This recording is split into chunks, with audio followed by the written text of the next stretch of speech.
parte de la famosa y llamada clase política. Entonces, ¿hay algo que vaya a ser más grande que los escándalos? No lo sabemos. Finalmente quedan 2 años, puede haber muchas sorpresas positivas, también puede haber algo más escondido.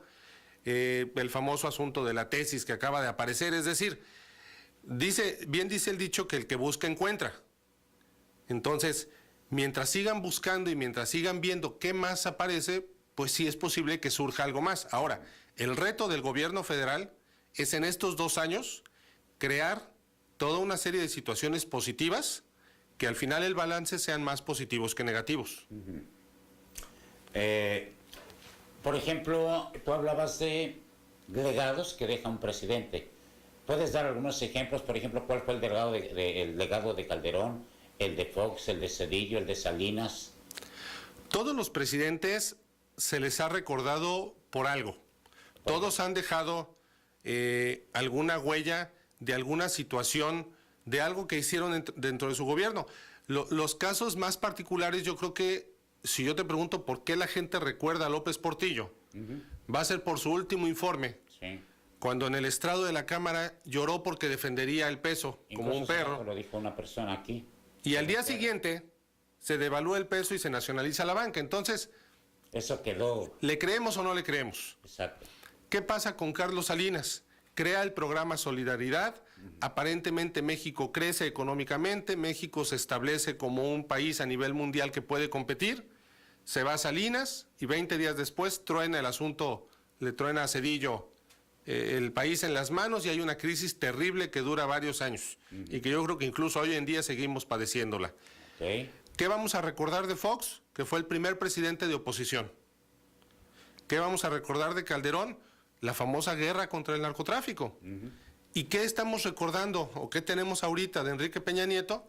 Escándalos mediáticos. Las televisoras, los medios de comunicación que se involucraron de tal manera en el gobierno que bien dicen algunos que parece una telenovela.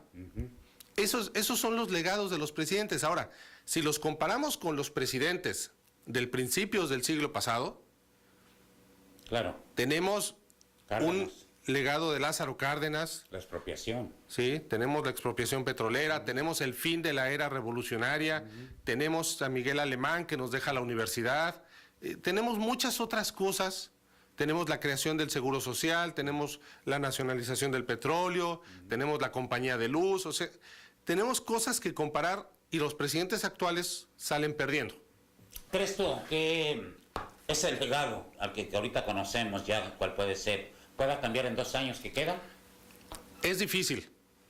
Es difícil porque la tendencia es que sigan ocurriendo cosas.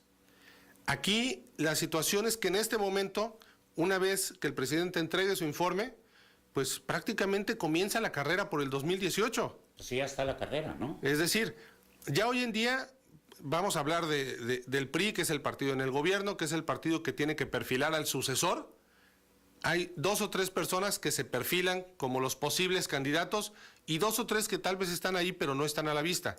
El secreto va a ser estos candidatos que tenga el PRI a la presidencia, cómo se van a desmarcar del actual gobierno de Enrique Peña Nieto. Yo soy priista igual que él, pero no voy a gobernar como él. Yo sí voy a hacer las cosas. ¿Cuántas veces hemos escuchado eso? Sí, claro. ¿Cuántas veces hemos escuchado yo sí voy a cumplir? Yo sí lo voy a hacer, yo sí sé cómo hacerlo, yo lo puedo hacer. Y llega el primer año de gobierno y resulta que es un desencanto total. ¿De quién es la culpa? ¿De quién es la responsabilidad de que los gobiernos nos mientan y los engañen? De nosotros. Nosotros los elegimos. Hace tiempo hacía un ejercicio con una persona y le decía que la democracia es la forma de gobierno más injusta que existe. Me decía, ¿por qué es el voto de las mayorías? Le digo, no. En México somos 120 millones de mexicanos. ¿Cuántos votaron por el actual gobierno de Enrique Peña Nieto? 19 millones, si no mal recuerdo. Quiere decir que 19 millones decidieron quién iba a gobernar a 120 millones. ¿Dónde está la mayoría? Exacto. Entonces, cierto que no hay en este momento otro sistema. No hay una bolita mágica que nos diga cómo hacer ni qué hacer. Pero yo creo que es una realidad. Ahorita, durante este mes de septiembre, vamos a vivir el final de una contienda electoral que empezó el 5 de junio en Baja California y que no termina, porque la diferencia entre el primero y el tercer lugar es muy escasa. La elección se dividió en tercios. ¿Quién va a ganar? Ahorita tenemos un presidente electo. Claro. ¿Qué va a pasar en un mes que entre el Congreso, el nuevo Congreso, la nueva legislatura? No lo sabemos. ¿Qué va a pasar de aquí al 1 de diciembre? La decisión está en el tribunal, porque los ciudadanos no fuimos convencidos plenamente por ningún candidato y toda la gente votó en tercios. Esos son los riesgos de la democracia, darle al pueblo la posibilidad de votar. Ahora, me van a decir, entonces, ¿qué hacemos? Como en Estados Unidos, que no importa lo que vote la gente, sino que es un grupo de personas en particular los que dan los votos electorales. Habría que analizar qué nos gusta más o qué nos convence más como ciudadanos, pero la realidad es que hoy el legado que está dejando la presidencia de la República es un legado de excesos y de escándalos. Muy bien. Bueno, hay preguntas ya para ti, pero ya como historiador. Pero antes, oye, que se entrevistan Peña Nieto, el presidente, y Donald Trump este día. ¿Cómo observas tú esta plática entre ellos? Bueno, la realidad, y más allá de cualquier cuestión mediática sobre el señor Donald Trump, pues es que es virtualmente un candidato a la presidencia. Okay. ¿Qué va a pasar el día de mañana? Que él sea oficialmente el candidato y que gane una elección. Nos guste o no nos guste, será el presidente de Estados Unidos y habrá que sentarse a negociar con él. Entonces, yo no veo mal que el presidente se reúna con un candidato a la presidencia, como en su momento se ha hecho en otros años, o incluso candidatos a la presidencia de México han viajado a Estados Unidos a entrevistarse y a reunirse.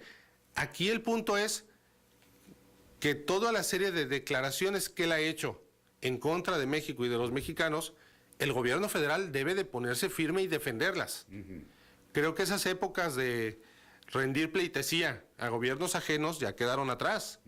El presidente tiene que ser, el presidente es el primer mexicano, él es el que tiene que defender la soberanía y defender al país, nos tiene que defender ante los extranjeros. Y Donald Trump es un extranjero que ha hablado mal de México y de los mexicanos.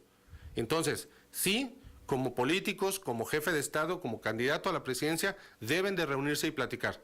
Pero las cosas deben de quedar claras y debe de haber una firmeza de parte del gobierno federal en este caso. Bien, hay preguntas para ti. Me están poniendo que ¿qué hizo Leona Vicario durante la Guerra de Independencia? ¿Qué hizo Leona Vicaria durante la Guerra de Independencia? Leona Vicario era esposa de don Andrés Quintana Roo. Actualmente, bueno, la historia nos dice que ella fue una de las principales mujeres que participó en el movimiento de independencia, y lo que hizo ella y lo que hizo su esposo, si bien no entraron a la lucha armada, sí fueron parte del grupo de personas que aportó económicamente para el sostenimiento de la Guerra de Independencia.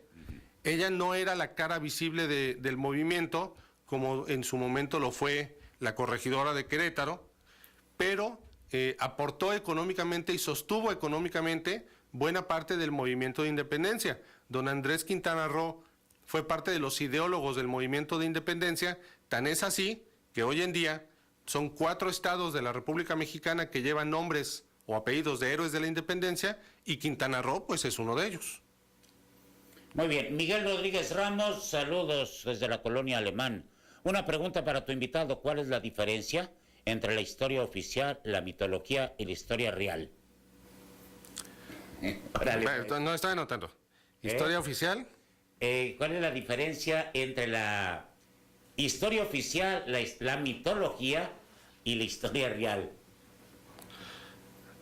Pues es buena pregunta, ahí va. Así es. A ver si no me revuelvo en la respuesta. A ver.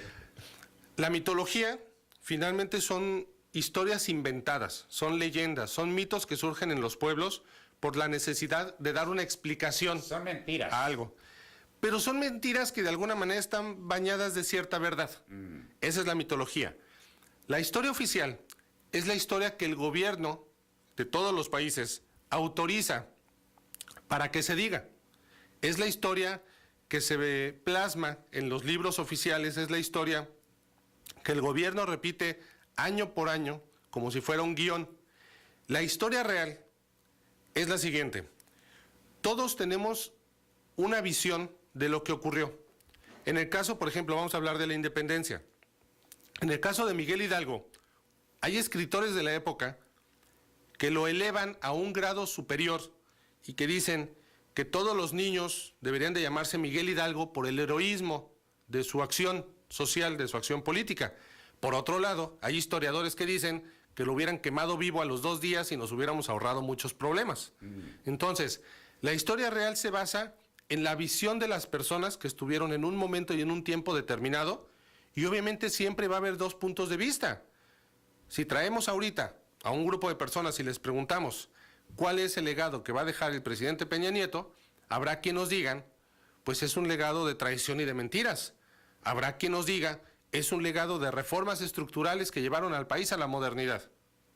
Finalmente, es el punto de vista de las personas. La historia real no es factible de ser contada porque todos tenemos un punto de vista diferente.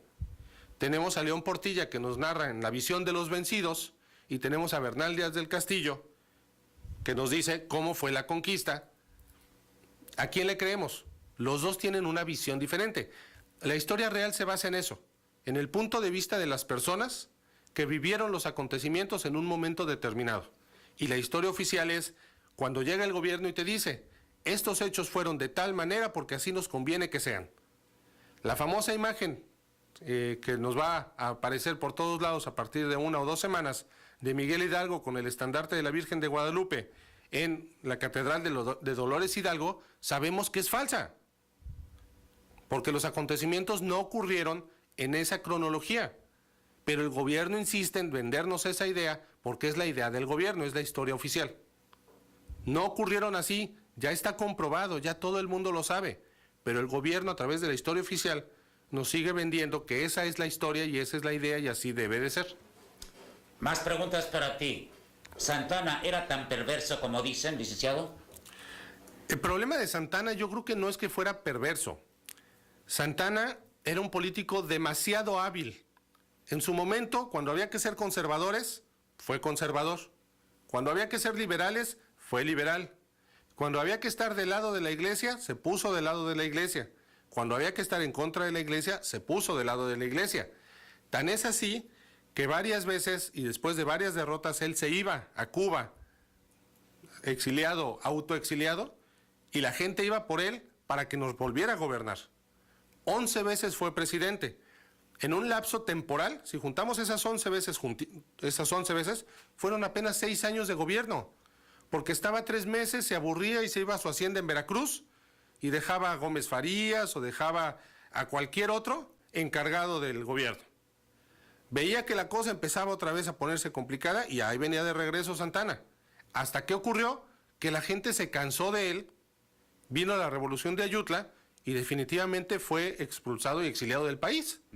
Pero fue una persona demasiado hábil y fue una persona que aprovechó su circunstancia y su tiempo para beneficio personal. ¿Dónde quedaron los 15 millones de la venta de todo el territorio de California, de Nuevo México? ¿Qué pasó con la independencia de Texas? Es decir, él velaba por sus intereses. Lo que ocurría con el país era otro asunto. ¿Qué diferencia vemos con varios de nuestros personajes de hoy en día? Podríamos decir que también son perversos. Sí. Muy bien, nos están llamando a una pausa, regresamos contigo, licenciado.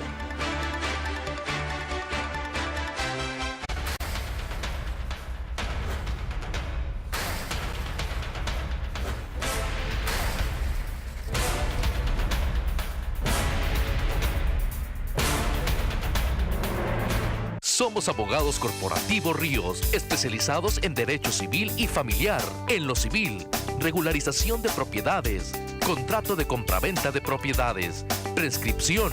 En lo familiar, divorcios con o sin el consentimiento de su pareja, custodias, adopciones, pérdida de la patria potestad, alimentos. Estamos ubicados en la calle Río Nazas, número 2388, a un costado del Ministerio Público de Zona Río. Teléfono 681-7700. San Diego, área 619-409-2945. Háblenos. Nosotros sí le solucionamos su problema. Aprovecha con tu pago por adelantado los beneficios que te da la factura semestral de CES. Recibe un 7.5% de descuento sobre tu consumo promedio de agua. Sé un usuario cumplido y libérate de preocupaciones durante los siguientes meses. Con tu pago oportuno, ayudas que más hogares cuenten con agua. Comisión Estatal de Servicios Públicos de Tijuana. Gobierno del Estado.